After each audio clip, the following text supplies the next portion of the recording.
Welcome back, everyone, to the next episode of the Steal the Spirits podcast. We don't have Johnny today, and that's because we just had the first Alestrals tournament. It was with the prototype decks. It just concluded, and we thought it'd be a good idea to get a player, myself, a judge, Moxxy, and one of the admins, Helen here, all on a call to just answer some questions to get some insight into the tournament from all aspects, really.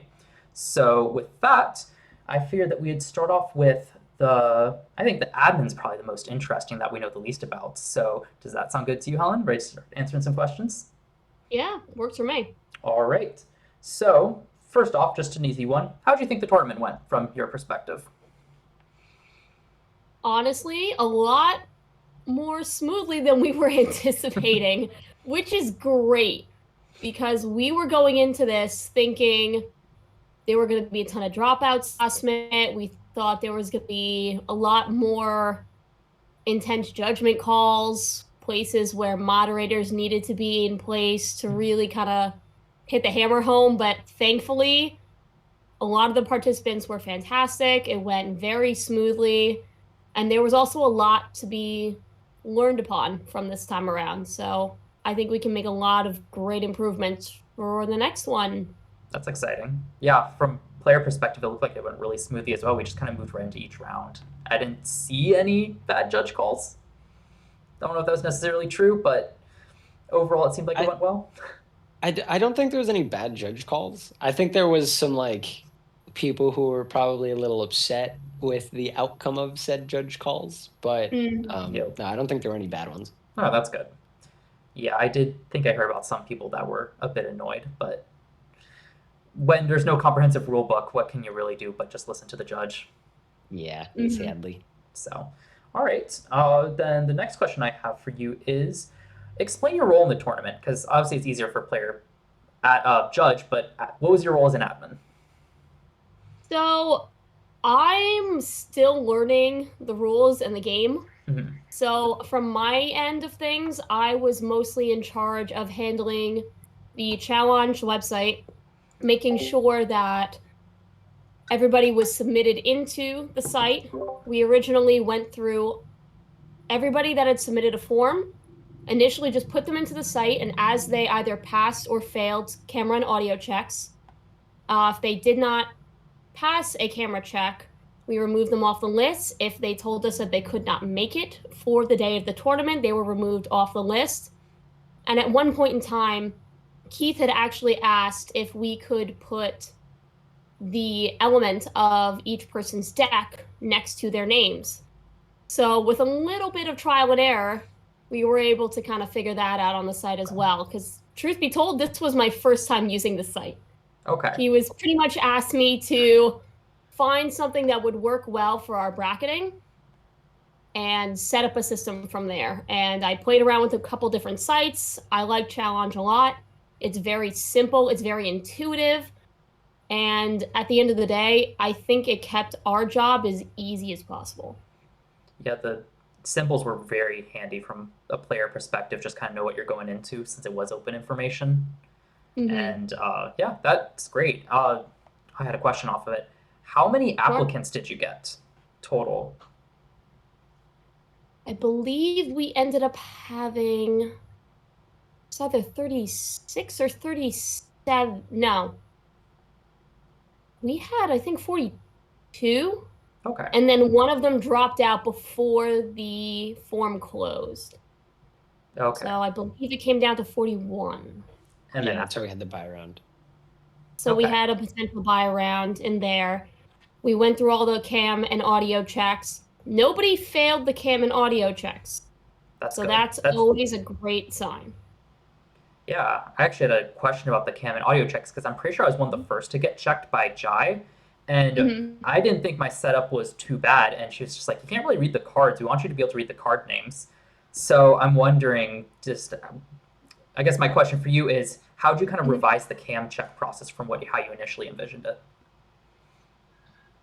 It was mostly a matter of making sure that if we can't see the name of the card, we want to make sure that we can see the art of the card so that judges would be able to see what's going on, kind of make their determination calls from there. And obviously, you guys as players are going to be announcing your plays regardless.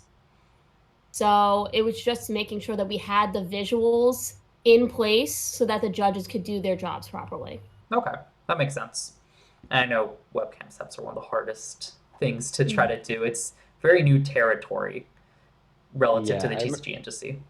Go ahead. I remember we were actually in Judge Chat talking about that, because we were talking about like what like P is necessary for a camera.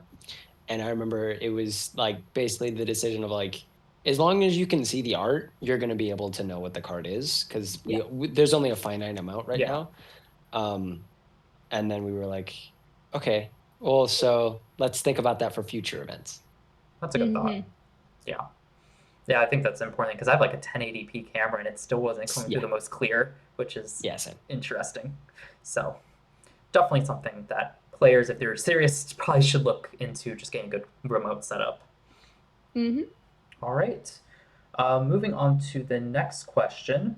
So you kind of spoke a little bit on this, Helen, how you had to kind of learn how to create the bracket through the websites and such. So can you kind of detail a little bit of the process you went through in designing the brackets? Or the bracket? No.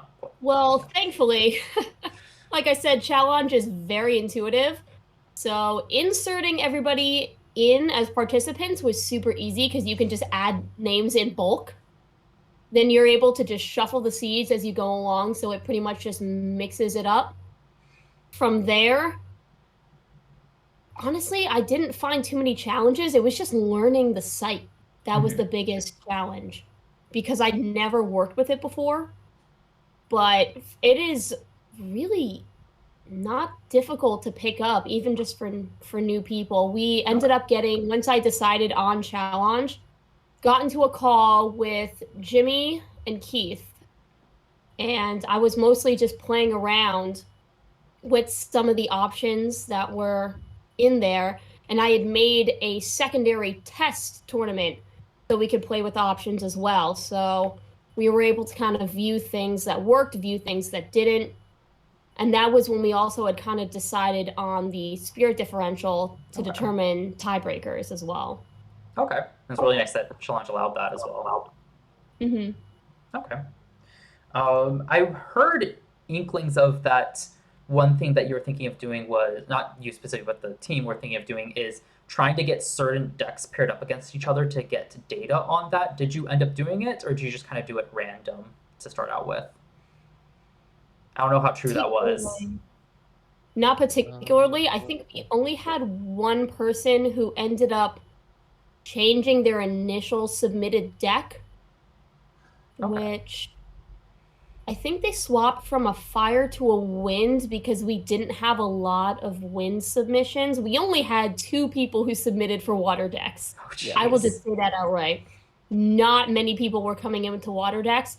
Most of the decks submitted was mainly fire heavy. We ended up having a lot of earth, and then it was thunder, wind, and obviously water was the last one. I know for that end, specifically, like we weren't pairing people, like the judges and the admins weren't pairing people, but I know that it was like when we saw that there was no water, it was like, hey, we're just going to extend this. If you want to change your deck, it'd be great. And then I know for like buy rounds, when judges would go and play the players, we would play decks that they normally wouldn't see, like water and stuff. Okay. Just to get all that data, pretty much. Just to get data, and also to give them like something new. Yeah, that makes sense. Because they're seeing fire like every other match. It's like, give them something different. Yep. Yeah, exactly. Diversify it a bit. Yep. And I think this would be a good time to talk about, but Top Cut here. I know top 4 was, actually I don't know. I know there was at least 1 fire, 1 earth, and 1 thunder. I don't know what the 4th one was. It was Johnny's matchup. We have that. Yeah. Actually, you have that, Helen. I no longer can see that. Ooh, yeah. Hang on. I will pull that up. Yeah, it's just top 4. So Johnny was fire. Yep. Pure was earth. Jacob was earth. Yep. Saratobi was earth. 3 Earth. Kamek was thunder. Thunder. Evol was fire. Silver Beanie was thunder. And Queena was fire. So Okay, that was 3 fire, 3 3 Earth. fires, Yeah. 3 earth, and 2 thunder. Okay. Which by the representation sounds about right for what you would expect. We were hoping to see a water or a wind, but just didn't make it. I'm a bit surprised wind didn't make it. I thought there might be one wind deck that would just turbo into Stratamoth, catch the opponent off guard, and just blow out the opponent. So I think that's why that wind kept losing. Was they got to Stratamoth, and then people were like, okay, Kinleo, okay, Earthquake. That's true. It's like, well, fire has both the answers to it. Yes. Earthquake and Kinleo. Okay. Yeah. Then, I'm trying to think if there's any other questions off the bracket. So, okay. Nope. So let's move on to the next question here. Oh, wait, you answered that one. So, I actually have a question. Oh, go ahead. Helen. Just thinking about it. So I know that like you guys work really closely with us as judges, but like I think that like you and Jimmy, and you said you, Jimmy, and Keith were like doing behind the scenes stuff. When you guys were designing the brackets, was it just did you guys decide on the best of one strictly because it was one day and we didn't have a lot of people, or did you decide that it was just better that way, or like how did that work? Kind of a combination of both. We realized that once we settled on one day, and we kind of had a general idea of how long each match could take. So we kind of figured just so people could get a lot of playtime in, and we wanted everybody to be able to participate. Figured best of one would be the best course of action to bang out as many matches as possible within that amount of time. Plus, it also made it easier to kind of document everything if it was a Swiss best of one. Makes sense. Okay. And then I imagine since this was just more for fun, it didn't need to be best of 3. Hey man, I don't know what you're talking about. You got 5 packs coming your way, so hey, it's like we can talk about that later. Yeah. But objectively, from your standpoint, it makes sense to do best of one since it wasn't a super serious tournament. Yeah. It wasn't try hard. Then I think we covered that one as well. So you also kind of alluded to this in your discussion of the brackets, but I also want to know if you were ever to design a tournament bracket in the future, what are some things that you think you would do differently? Definitely reaching out to people. We were kind of going about reaching out to people one by one, which was a pain in the long term. For the cam checks? Is that what you're talking about? Sorry, guys. You're good. You're talking about for the cam checks? Yeah, cam checks. We initially didn't give everybody the role right away. So it was just a matter of going through the list, finding their username, their Discord name, finding them in the server, DMing them, hey, are you available for a camera and audio check? And then just basically hoping they got back to us. Because right after we closed down the forum, I was one of the first people to start to reach out to everybody since I was available at the time. So it was just going from the top of the list, start sending DMs, and see who would respond back. Jeez.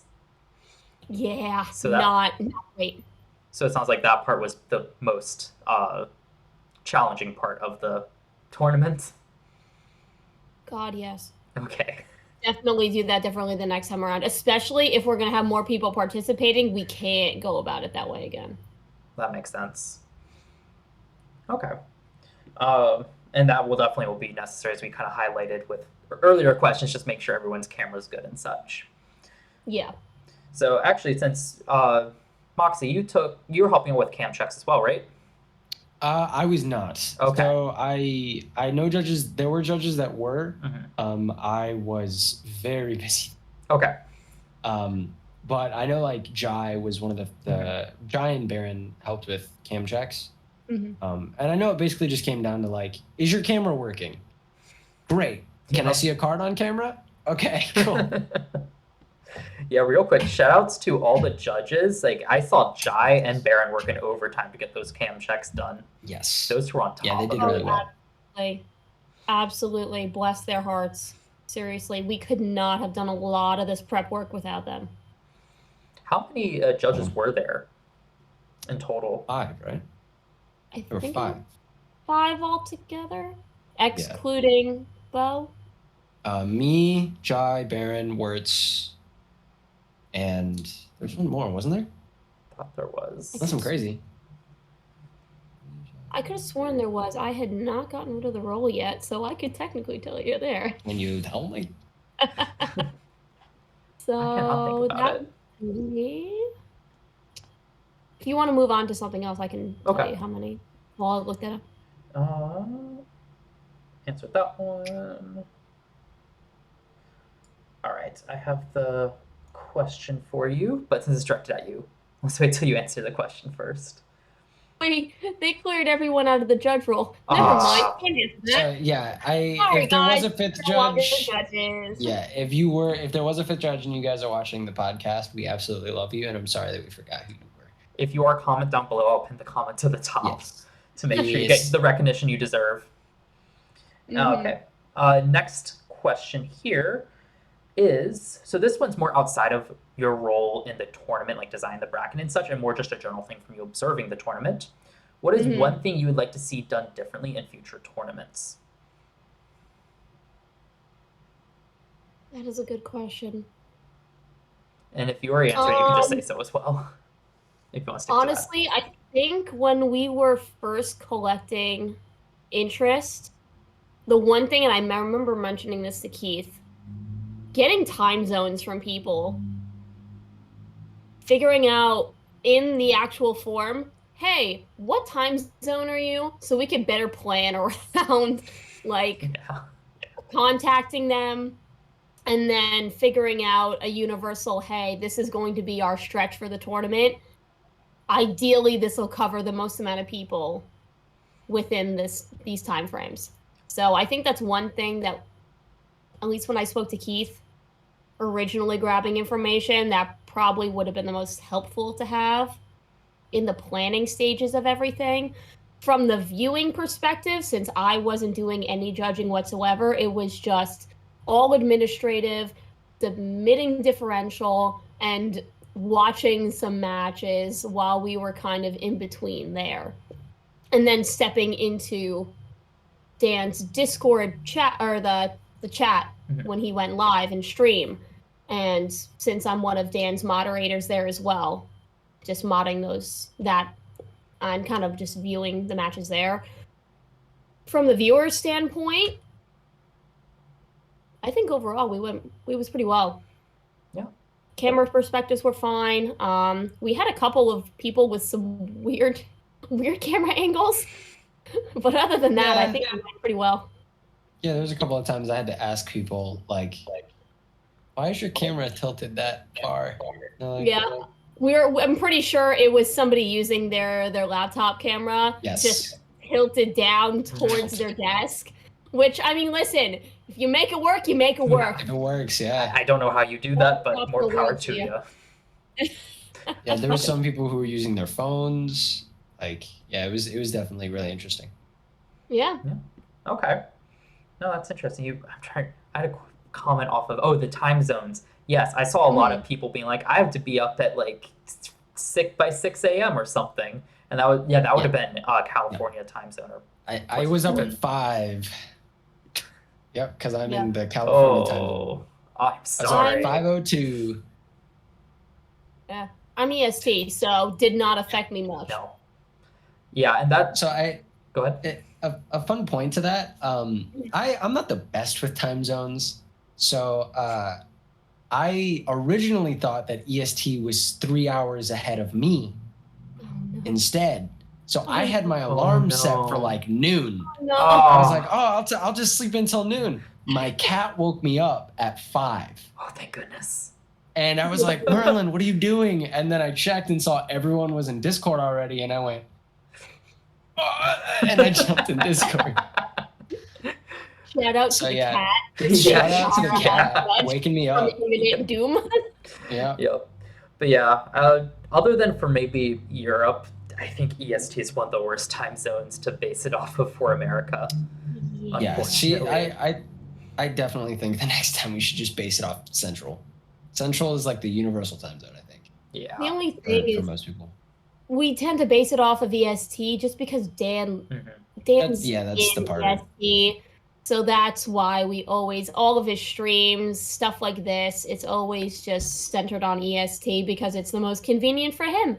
And you know what? He's got two the children. one who's doing all of this. So listen, he's the boss. I just I just do it. Don't yell at me. Yo. He's the man in charge. Yeah. Yeah, that's fair. Don't even get paid. It's just Hashtag blame Dan. hashtag blame Dan.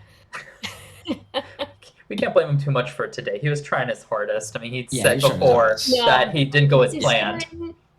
Considering everything, he was as attentive as he possibly could be, given the circumstances that was going on with him. And bless his heart, the man is a workaholic, and he still manages to get so much done. So I don't know how he does it. I'm impressed. Thank you. I've been watching him forever, and I'm always impressed. You'll see he's doing a million things. I'm like, how? No. All right. So yeah, I think that was a good question for that. This is another good one. What is something you learned from this tournament that you have not already said? Of course, you could think of anything. Again, coming as somebody who doesn't really know the rules as well, I basically am in Elestrals for the art because I love the card arts. I think it's great. I think the concept of Elestrals is fantastic. Yes, and I really got to learn the rules today. Yep. Especially the fact that you can't have a stadium face down. Yeah, you Oh can't my play God. stadium face down. I love that. I was so focused, I didn't even realize. I was like, okay, yeah, stadium, okay, whatever. And then Dan says something, I'm just like, oh yeah. So as soon as that stadium got revealed, like you popped the stadium, Dan and all of the judges unmuted and were like, "You can't, no." No. Yeah, it was funny, but it was also like that's one of the things that just happens that you're just like, oh God. Again, there's no comprehensive rules, so yeah, it's hard for that. We don't really have anything like, hey, you cannot do this, and this. Yeah. We're still in the early stage. Forming. We're in the early stages. We're still getting a lot of the pieces together. And that's the biggest reason why tournaments like this are so helpful to us, is that it's a huge, huge learning experience for not just the people who are participating, but the people who are running it. Oh, yeah. Because we're learning a lot on our end of it as well. We find, hey, when a wind deck is facing a fire deck, this combo really happens to work really well. Maybe it's slightly broken. Maybe it needs to get adjusted. Aeolus. Aeolus. Yeah. I don't know, man. Everyone's talking about that Jataya Ambrosia. Jataya triple Ambrosia in the second game is nuts. I was holding on to, I think I opened with the Jataya and 2 Ambrosias, and I was just waiting to drop it. I drew to the 3. Yeah. Draws half the deck in one turn. Yup. Good talk. All right. Okay. And the final question I have for you, Helen, is that do you just have anything else that you'd like to share? Just kind of give me the floor here. Not really. Just besides, we really could not have done this without everybody in the community. The people who ended up buying all of the starter decks, the people who have been consistently just playing on TTS. So we've been learning everything. The community is the biggest reason why we are able to hold a tournament. Without you guys, none of this would have been possible.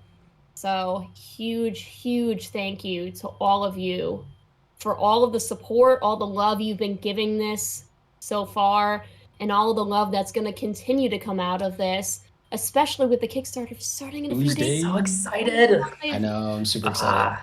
Dan been teasing the website. I'm like, yes. And you mentioned Tabletop Simulator.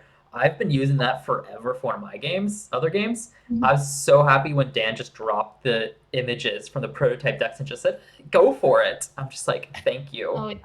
thank you for being okay with it." I think that is what allowed a lot of the games today to go so smoothly, was that we were able to play like early. Yep. And when people got their starter decks, they just kept playing, and Yep. then now they were like, "Oh, we got this." Like Yep. yours and Johnny's game is the biggest example, where it was just play card pass, and it's just like you guys know exactly what you need to do. And we know what to ask for, like, responses. Yeah, exactly. Exactly. Makes my job easier. Yep. Other than Johnny sitting Divine Rune, but Yeah, other than Johnny we got setting that out of the way. stadiums. Could you imagine if I hadn't targeted with P-Gust and it left unchecked? So That was probably the best time for me to realize that. yeah, that genuinely was, because it really didn't affect the state of play. So if you would have done it like 4 turns later, that would have been a different story. Or he flipped it up. Oh Yeah. gosh. Yeah. All right. Well, thank you so much, Helen, for sharing all that. I thought that's personally been very insightful to more of the admin side of just the tournament, but also Illustras as a whole. So I hope the audience finds this interesting, because I certainly have. So thank you. Yeah, absolutely. All right, Moxxy, your turn as a judge. Figured we could just go there. Hi, So guys. I'm just going to start off real easy. Same question as I gave Helen. How was the tournament for you? It was pretty good. It was. There was a couple of calls that I had to make where it just, I don't know. The tournament was really good, and then you get that like personal part of you where you hear the defeat in someone's voice, Yeah. and you're just like, okay, and goes back to the main judge chat. But other than like being sad about some of the calls that I had to make, it was actually a really good tournament. I enjoyed That's good. all the matches. I understand hearing the defeat. My first opponent, that was his very first game.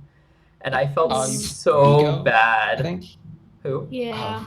Yeah. Was it Vigo, or who did you end up playing? I think it was Vigo. Yeah. Yeah.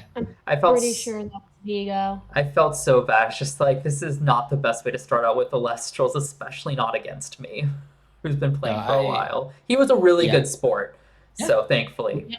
So I hope to see him back more in the chat playing more. We were actually talking about that, about how like it's his first time ever playing Lestrals, and he's playing in a tournament. Yeah. Mhm. It's just like, gotta respect it. Jumping into the deep end. Oh, Yeah. absolutely. So yeah, I hope everyone, even if they were defeated, just wants to try it out again, because it's a generally fun game. There's just a couple of us who are really try-harding there. All right. Then my next question for you is, I think it's pretty self-explanatory what your role was as a judge, but provide some detail for anyone who is a bit confused. So basically, my role as a judge was, if there was any clarifications that were needed per like rulings, they would call in a judge, and we would basically have the final say. So if there was either an effect that they didn't understand, or a combination of effects that didn't make sense to them, or that they didn't agree upon, we would come in and go, okay, it does this, X, Y, and Z, and our word is the final like say so, basically. Okay. Yep, and that's standard for most judges as well. Just a little bit harder because there's no comprehensive rulings. Yes. That was the interesting thing about judges. A lot of us were picked as judges just because of, one, like our understanding of the game as a whole, and kind of our, I guess, position in the community. Like, people know that we know what we're talking about. So I think that's why why those of us that were picked. That makes sense. And I think pretty sure Johnny said this himself. He was asked to be a judge, but he turned it down to participate as well. Yes. So it makes a lot of sense. And like Jai, she's been so active in the community as well, so she made sense as well. Yeah, like Jai ran the second unofficial tournament. Yes, that's still going on. I don't think it will end, but I don't think it will ever end, but that's okay. Funny enough, I was actually going to ask you to play Moxxy while it was still going on. Hey, now. We got it. Yeah. All right, we're diverting, but back to the questions. Before we move on to the next question, I actually had one question. One of the rulings I was scared to see most come up, and where if it did come up, was Gorgon's Gaze, because that's had the most questions leading up to this tournament. How bad did you get a lot of Gorgon Gaze questions? So we didn't get a single Gorgon's Gaze question. Interesting. And I think the reason why is for 2 reasons. One, people just didn't play the card. They just took it out and then put Based something it else once. Yeah. Yeah. And then 2, because of the complications with Gorgon's Gaze and because of how many people have like weighed in on what exactly the turn of events is with that card, I think a lot of more people were familiar with it. If it would have came down to another like really awkward, I play Carry On into Gorgon's Gaze and grab that, then it would have been a whole like debacle, but we never ran into that problem. Thank goodness. Yes. Is Carry On in the Wind deck? Yes, I don't have it. Okay, I don't have that one, so I didn't remember it. Okay, that was that card I was particularly interested in because I figured that might be a bit of a nightmare if it came up. All right. Actually, moving on to the next question. What was the most common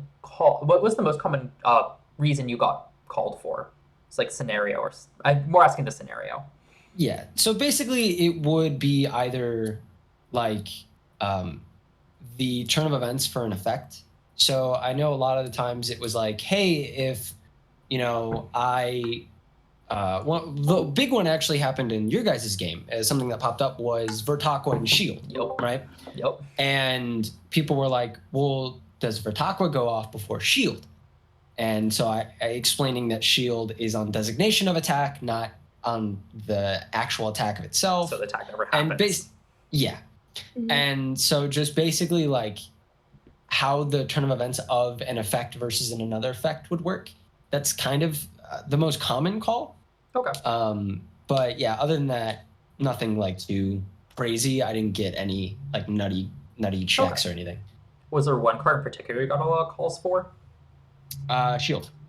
Shield was the biggest one. Yeah. Because people just needed to know if it was after I attack or during the attack. So yeah, and that's a great thing to figure out for the comprehensive rulings, I imagine. That whole Vertaqua attack declaration, huge, because that would have been very different if it would have changed the game. Yeah, it would have. Absolutely.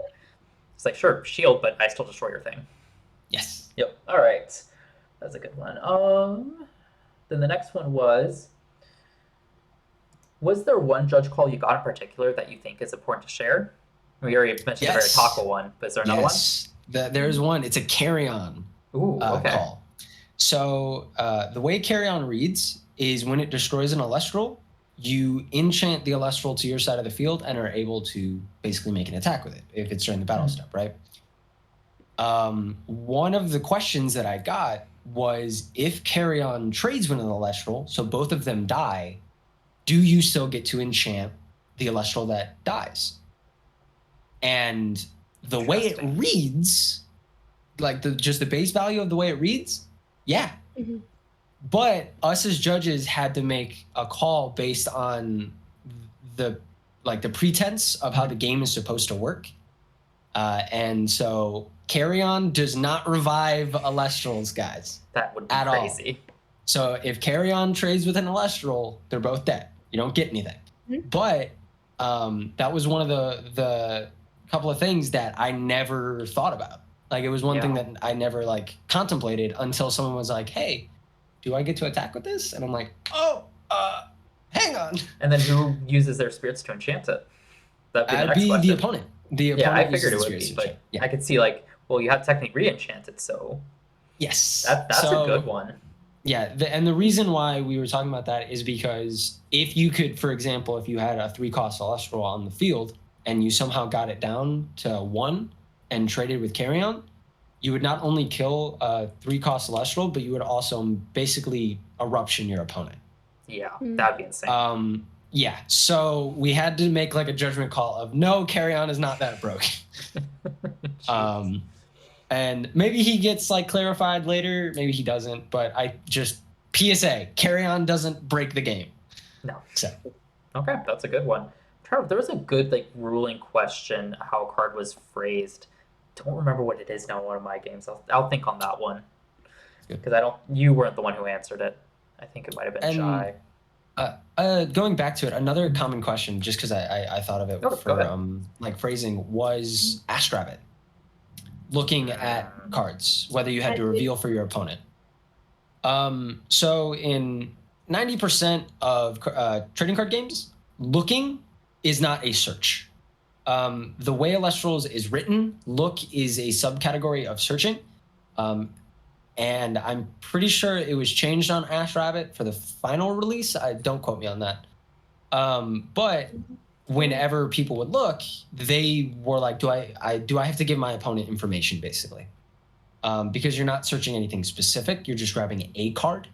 And I know a lot of people were confused on whether or not they had to, show anything. Yeah. So that makes sense. So what was the final ruling on that for anyone who doesn't know? Yes. Look, if you use Ash Rabbit, you have to show your opponent what you grab. Because the way Alestrals is designed, look is a subcategory of search. So again, they may change it in the comprehensive rules, and they may change that on Ash Rabbit. But for this particular tournament, we're going based off of the prototype decks and the prototype rules. And it was ruled as look counts as a search, basically. So that's how we ruled it, was you had to show your opponent what you grabbed. And just for clarification, you don't have to show the 3 cards, you just have to show what you want to add. Just the one you grabbed, yes. And that is huge, because information based on what that card can be big. It's key. Yes. It is key.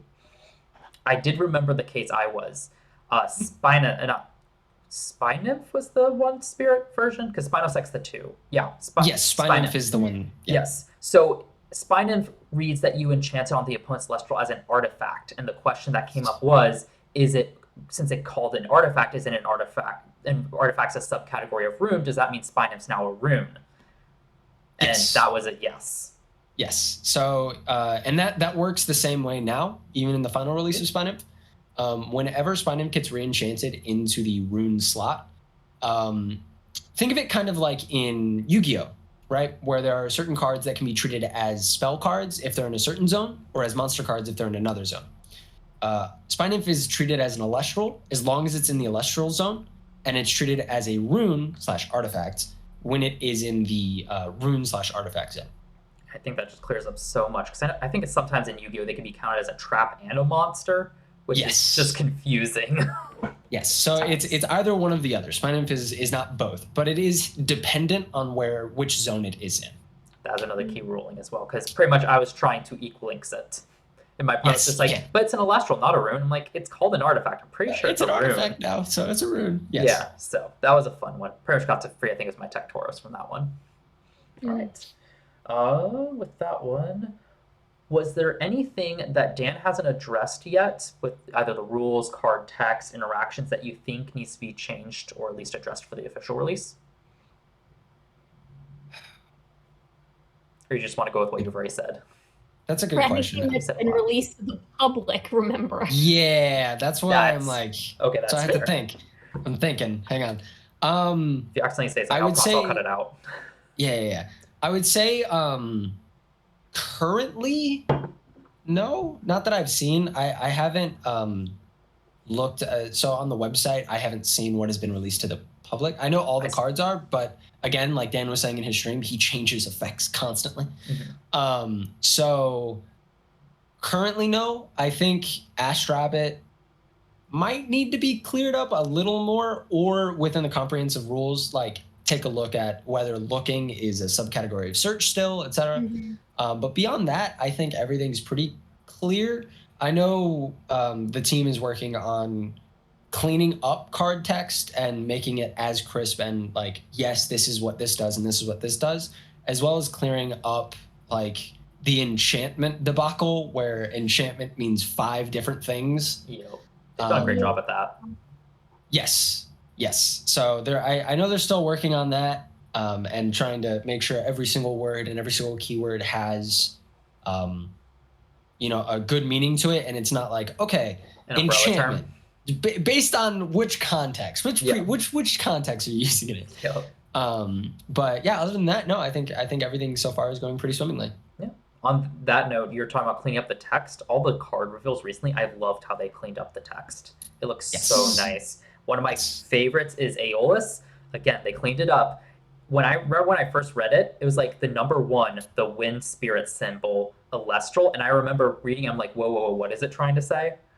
But now it reads an Alestral with, now I'm forgetting what it reads. It's a lot better phrased. It's like an Alestral with a cost of 1, something to that effect. Yeah, Should look it up. a one cost wind Alestral. I can actually check it real fast. Let's say we can easily pull it up. But it just cleared up any confusion I had with it, which was phenomenal. Or not that I had any confusion, but it's just like it clears it up, makes it so much easier to read. So unfortunately, the rest of the podcast glitched, and the audio between myself and Discord, which was the source that Helen and Moxxy was coming through, it got put askew but saved on the same audio file, so there's just no salvaging it. There are times Moxxy was still answering a question and I just started asking the next question. It's not worth trying to put it in there and ask you to watch it. I'm really sad about that. But I just wanted to let you know that really we got through almost all the questions for Moxxy, and we also got through all the questions with Helen. It is mainly my part that was affected by it, but I also am I have uploaded a breakdown of the tournament on my channel, so that will be linked down in the description below if you're interested to see my perspective as a player. It'll be down there. I answer a lot of the questions, but at the same time, it's more just a general ramble of the tournament, so if that's something that interests you, definitely go check that out. But with that being said, though, we also had to cut out the outro, so I'll just put the outro here.